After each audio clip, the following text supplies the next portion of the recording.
Go ahead. Okay, 5, 4, 3, 2. Let me know when we're live. Go ahead, Madam Chair.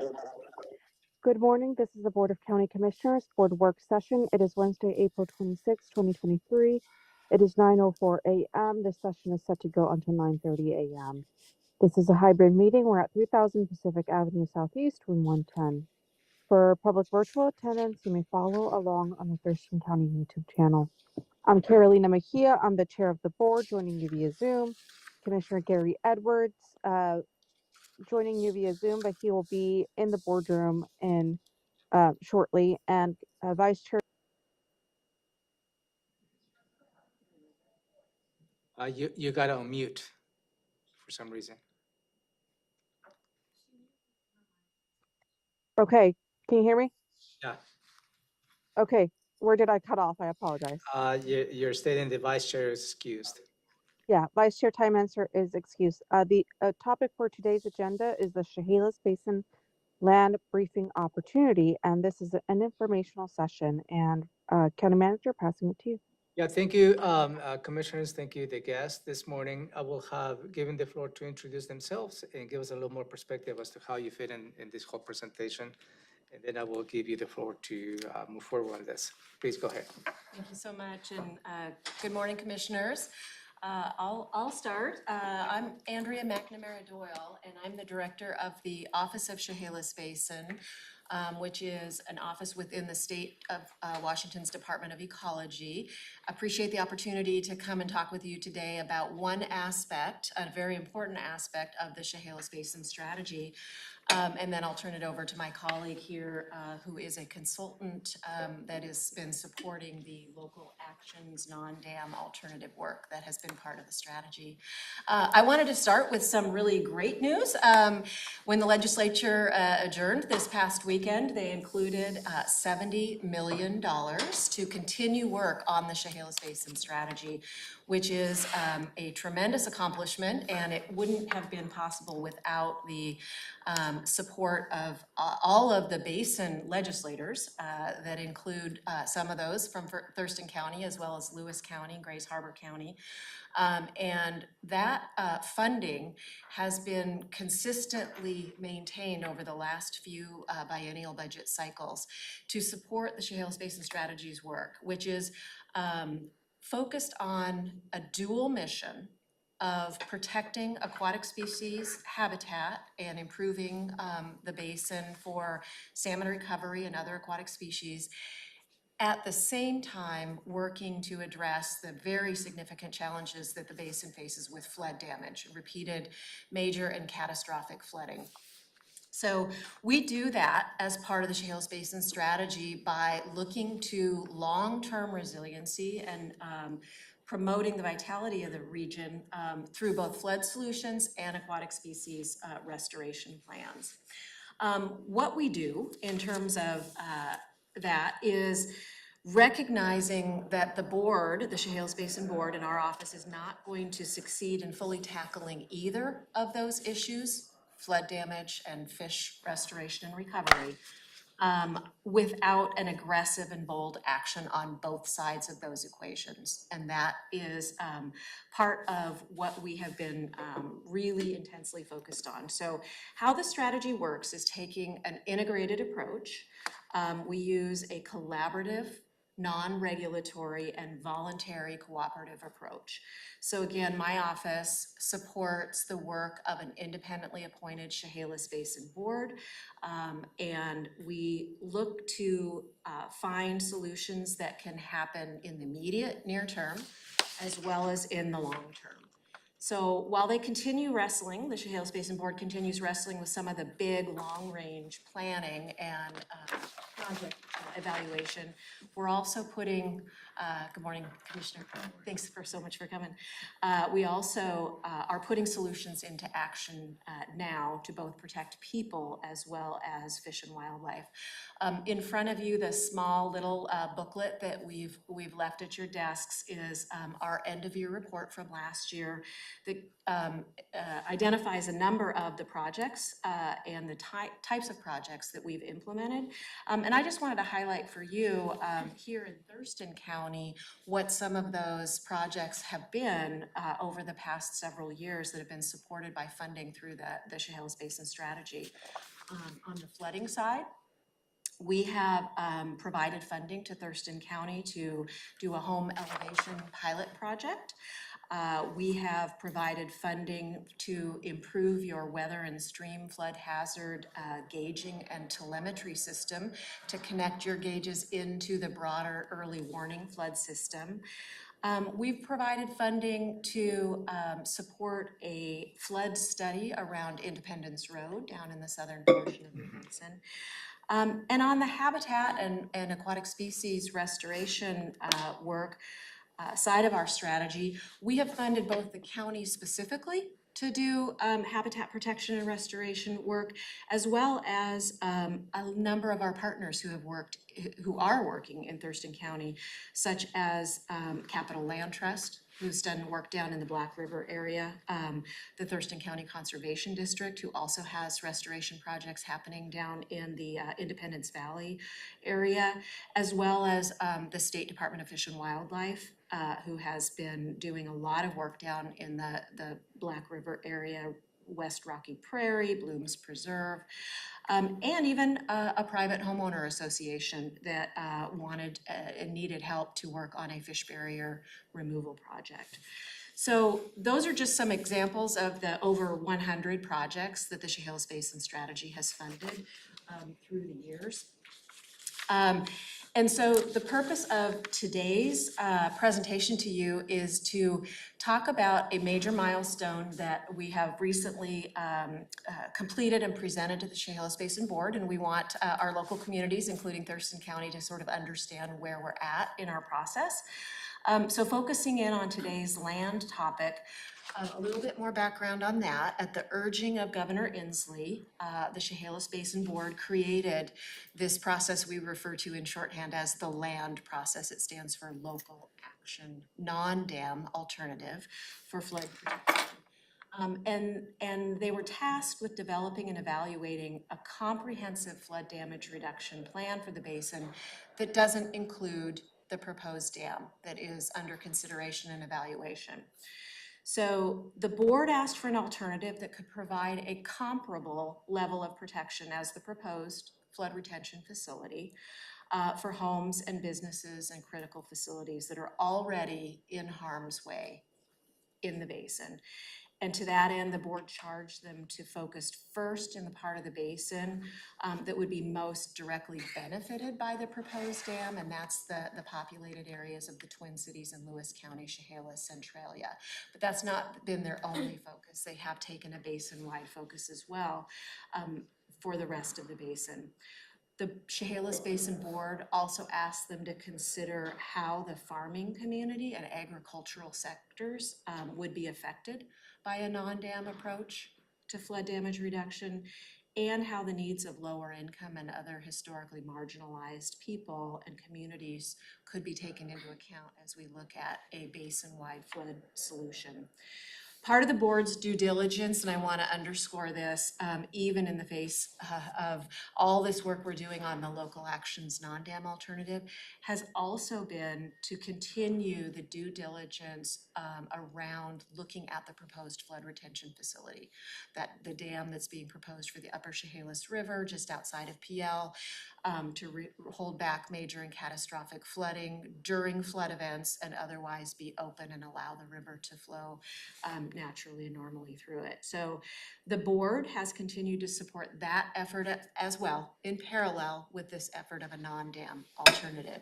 And that really is to satisfy the needs and the expectations of the governor, the legislature, and the communities who want to make sure they have the best information to make science-based and informed decisions about how to address these very significant challenges that flooding poses in the basin.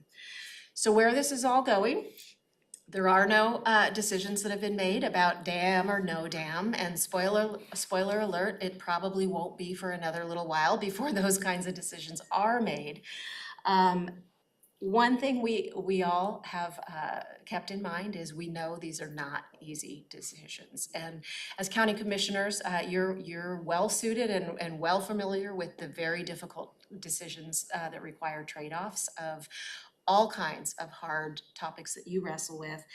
And that's really why we want to inform you and have you be part of this conversation with us at this stage of the process. So we ultimately know that whatever decisions the Chehalis Basin Board might make about what they think the recommended approach and path forward is for flood damage reduction needs to be married up with an approach to aquatic species restoration and habitat work in a way that provides a long-term net benefit for the safety and the vitality of the whole Chehalis River watershed, which includes a significant portion of your southern part of your community.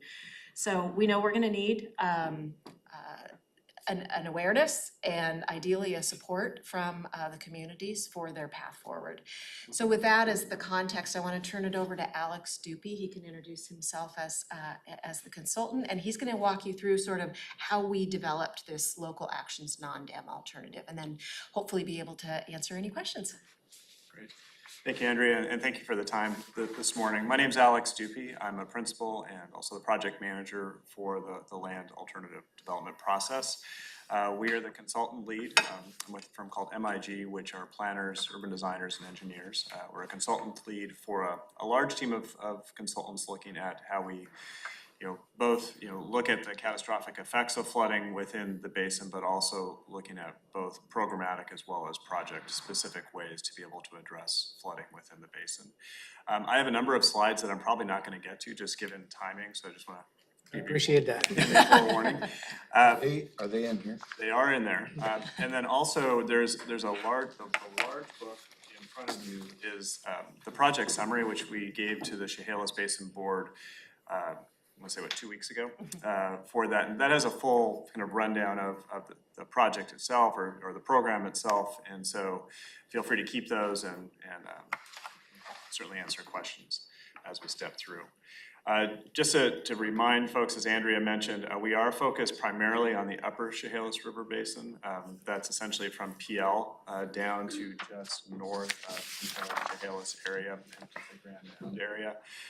However, with this process specifically, we are looking at programs for the entire basin that focus on land use, protection, raising voluntary relocation of potential structures that are affected by flooding. So while we were looking at programs in that upper basin primarily, we are looking more broadly within the basin for ways to reduce the effects of flooding within that area. Just to orient you, this is an aerial view with Chehalis in the foreground, Centralia in the background, the Chehalis River off to the right. The flood extent or the flood event that we're really focusing on is that catastrophic event, and we're calling it the late century 2080 flood, which is essentially the 100-year floodplain with climate change. We know that the storms are changing, the severity and frequency of the storms are changing, and so when we look at inundation, both at scale and extent, it is significant. And so that blue area under that storm event, really covers the entire basin wall to wall. And so that's the storm that we're looking at, and also the same one that the proposed dam is looking at as well too. We did a number of steps. We looked through, what level of protection we needed to consider. We looked at the mix of both infrastructure, floodproofing, and other types of programs that we would need to incorporate. We also looked at restoration, specific elements that could be, at least for smaller events, help reduce flood damage, but also, really focusing on some of the economic development opportunities of reducing flood damage, what that means for communities and agriculture. And then an area that we're getting into is how do we actually pay for it? For all of these projects, this is not a single project, this is multiple projects. How do we actually start to deliver some of those? This is based on a large amount of community involvement. Some of you may have been involved in some of these processes. We started back in May actually identifying values that came out of a process to really start to align what those projects might be.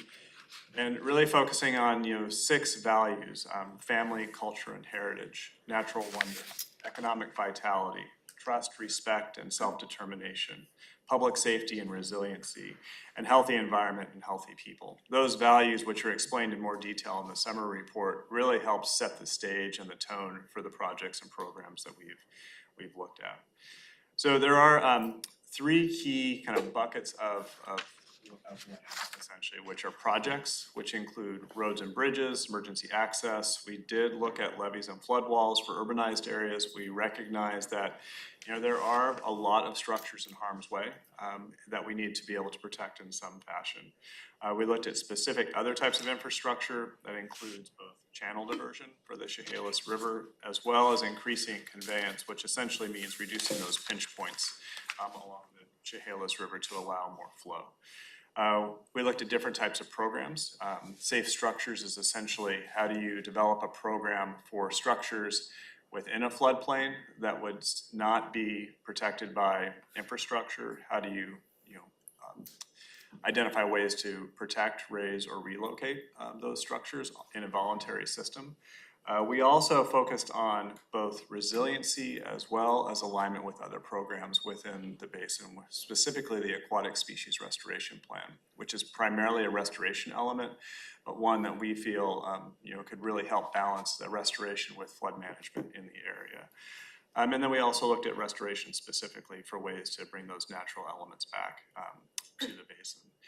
From a policy standpoint, we focused both on economic development as well as land use. The idea that don't make the problem worse by developing, in ways that are damaged by flooding within the floodplain, but also focusing on how do you, if you're looking at different changes in land use, look at growth and development elsewhere. We know that the basin is growing rapidly, so we did a pretty significant evaluation of capacity within the basin to be able to say, if you were to not develop as much of the floodplain, or if you were looking at potential receiving areas for development already within the floodplain, where could they go and what would they look like? And so what does that mean from an economic development standpoint? What does that mean from a land use and development standpoint? But also, how do you start to develop with specific types of building and development codes that reduce that damage, or that potential for damage for future projects? So just some quick examples. We did focus our major infrastructure within the Chehalis Centralia area primarily because that's where the area is urbanized. Those are areas that structures, we're not going to be able to remove all development from the floodplain. That's not reasonable. So how do you protect some of those specific structures in place? And that's a series of levees, stream daylighting, restoration, as well as the diversion and conveyance options along the Chehalis River. And again, this is very high level, but we have more detail within the summary. Other pieces, looking at rural areas like Adna, which is in the upper basin, how do you protect some of those smaller communities that maybe don't have that scale for levee, but could really focus on those resiliency components? Are there ways that, or locations that you could identify both from a during an event, where do you congregate? How do you protect livestock and equipment and people? But then in the long term, how do you develop a resiliency plan that gets people back on their feet over time? 30% of businesses fail within a flood. How do you minimize that risk to economic development? And just the economy. Other elements, critical roads and bridges, we're not proposing redeveloping the entire road and bridge system, but there are key elements from an emergency access standpoint. How do you get to the hospital if your roads are flooded? What are some specific bridge locations that, really are necessary to complete an emergency access system? Just a few other pieces. This is, locations of levees, again, focusing on areas that are urbanized where we have to use infrastructure as opposed to, a safe structures program. But also showing just some quick visualizations, then I'll probably stop here if there are questions. What does this start to look like? These next few examples are the MELLEN Street Bridge area, which is kind of Centralia, Chehalis location. There are a number of places and access routes to get to the hospital, which is really on an island during the flood that you can't get to under a catastrophic flood. So what if you were to start to kind of rethink some of these areas? This is a concept that we were thinking about as an actual diversion of the Chehalis that would be dry when there's not a flood event, but would fill and allow water to flow through more efficiently, which would require additional road and bridge infrastructure. Actually moving the MELLEN Street Bridge, which is already a 100-year-old structure that's need to be replaced anyways, but moving that and kind of reconsidering some of the infrastructure. And when it floods, it floods. You know, it allows that water to move through, but still protects those critical facilities like the hospital. There's other projects that have been discussed that are already on capital improvement programs. The CHEUBER Road extension, which is kind of just north that would cross the Chehalis River. We've been looking at ways to combine projects within land that are proposed with existing projects. And there's actually an RFQ out now for that CHEUBER Road bridge. And so finding ways to, you know, get that multiple benefit component of a process as opposed to something that's individual. I might stop. Actually, You should probably talk about the safe structures. yeah, let me just jump to those real quick. Let's go to this. Let me move to this slide. Yeah, that's the safe structures element, the program element is one that is less tied to the specific areas of Chehalis and Centralia and could probably be much more applicable in Thurston County. Something that we're already looking at in the town of Bucota. We have a pilot project going on there to elevate several homes in Bucota as part of the Community Flood Assistance and Resilience Program. And what this local actions non-dam work is looking to do is scale that up throughout the whole basin to have a safe structures option available for people that won't be protected by infrastructure. Yeah, Andrea, thank you for queuing that up. Yeah. You know, one of the key elements with the dam or land is that there's no silver bullet. There's still structures that would be flooded under any of those options, even if you combined or started to look at them in various ways. So the Safe Structures Program is a way to really focus on those structures that are in harm's way and identify the best ways to reduce flood damage. And that could be raising a structure. You know, if it's the right foundation, you can raise it to a certain height. It could be protecting it in place, which could be, you know, moving your infrastructure like your HVAC or things, you know, out of the crawl space into the main floor. But for some areas that are, you know, deeply inundated, it would look at, you know, are there ways to voluntarily relocate structures? Say if you're flooded by 5 feet or more, you know, or raising or protecting isn't feasible, actually identifying specific ways to do that. And so the Safe Structures Program would look at ways to prioritize that, as well as look at ways from an equity standpoint to think about both renters and homeowners to make sure that people have access to the system. Not just, you know, we know that there are a number of different types of communities that live in the floodplain, and so making sure that the program is accessible to them to the greatest degree practical. So a lot of pieces within land. You know, happy to dig in more if there's any questions, but just wanted to give you a quick highlight on what those look like. Commissioner Mejia, any questions? Thank you. I do not have any questions. You know, I'll ask some for you, Commissioner, okay?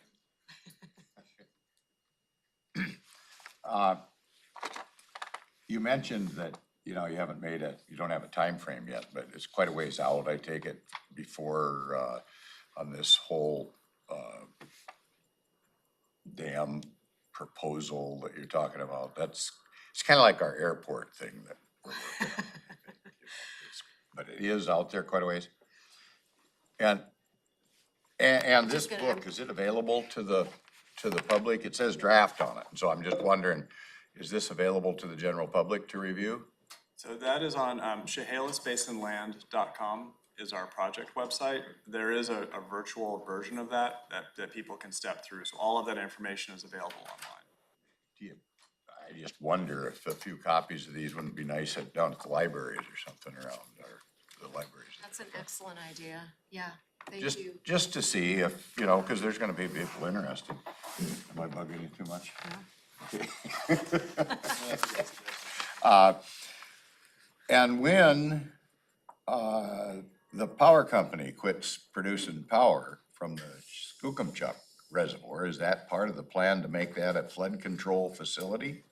So I can address that one. So TransAlta, the owner and operator of the dam and the reservoir there on the Skookumchuck, has been cooperating in an evaluation that the Chehalis Basin Board has been undertaking to look at potential future operating scenarios related to the dam, including ways to optimize it for flood protection benefits, as well as ways to optimize it for fish passage, because it has very antiquated fish passage, and ways to optimize it for both objectives. And so that is actually absolutely a part of the Chehalis Basin Strategies work, is how does potential future scenarios for the Skookumchuck Dam and how it would be operated, how would that affect downstream flooding through Bucota, through the cities, downstream where it enters into the main stem of the Chehalis.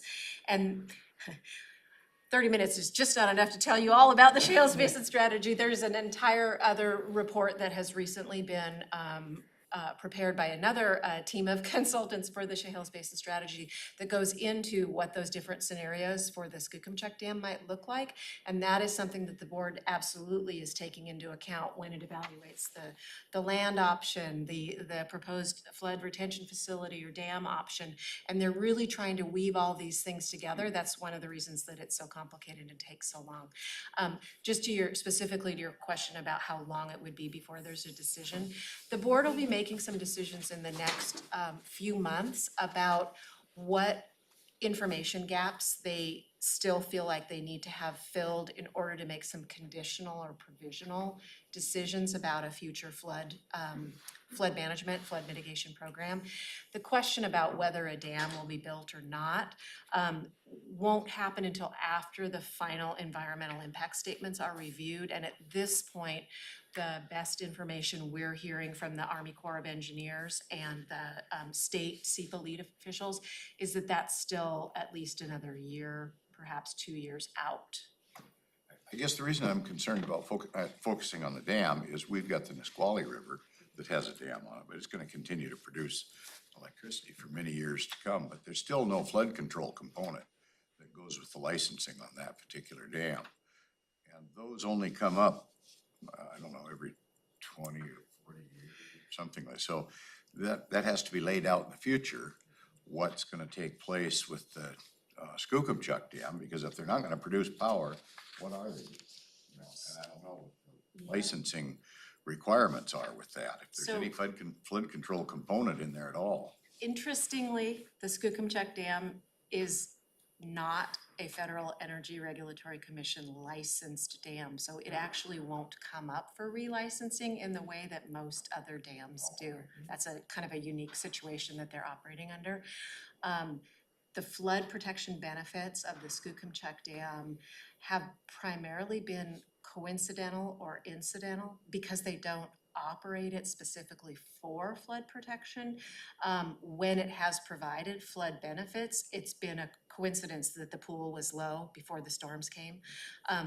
And the company's primary interest after the coal plant goes up, the final power generation goes offline, is to manage the reservoir for the water rights that are sitting in the reservoir, behind the reservoir. They've created a water bank and they are selling mitigation water rights out of the reservoir. And so what TransAlta has told us is that their long-term plan is to manage that facility to support their water rights and their water bank that they have, and not to generate power and not to and so they've expressed an openness to managing the facility in a way, as long as it protects their water rights, managing it in a way that could be more beneficial to flood protection and more beneficial to habitat. What they perceive to their purse, their pocketbook, might not match with the benefit That's right. for the floodplain. That's That's my concern, that you look farther ahead, because this is gonna be a problem for many years to come, long after I'm gone. So, And that's one of our recommendations for land, is as that process moves forward, is to, integrate the Skookumchuck, whatever that final recommendation from the board is how that starts to relate to the broader land strategy, which is more than one project. I would say from immediate action, every jurisdiction is gonna be running through their comprehensive plan process in the next 2 to 3 years, in this area. And there are a number of land use recommendations or considerations that we're looking at for land too, to start to think about broadly, so we don't have to wait 5 years or 10 years to Is start. the public gonna be able to vote on this, whether the dam goes or not, or that process, or is there a vote towards their elected representatives and how they react to the whole thing? At this point in time, my best understanding of the way the public may be able to vote, certainly they can weigh in with public comments. There will be opportunities along the way. There have been and there will continue to be. Whatever solution, dam, non-dam, is likely to require, bonding by local governments to contribute to the financing of the solution. And so there could potentially be a public vote on a financing plan for that.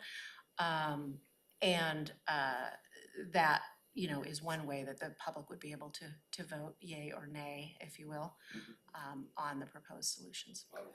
Maybe we can organize a follow-up briefing. This is a very interesting subject. I personally have a few questions, but obviously we don't have time. Certainly we'll Because work with I- staff. And to- I'm happy to set Sorry. up separate Yeah, time. and let's organize another briefing with the board. I think this is a very interesting subject, more questions to come. And certainly, I believe the board will be more than interested in keeping a finger on the pulse as to we move forward.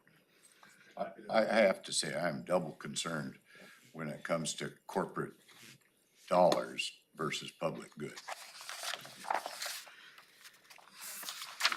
Thank you so much. Thank you.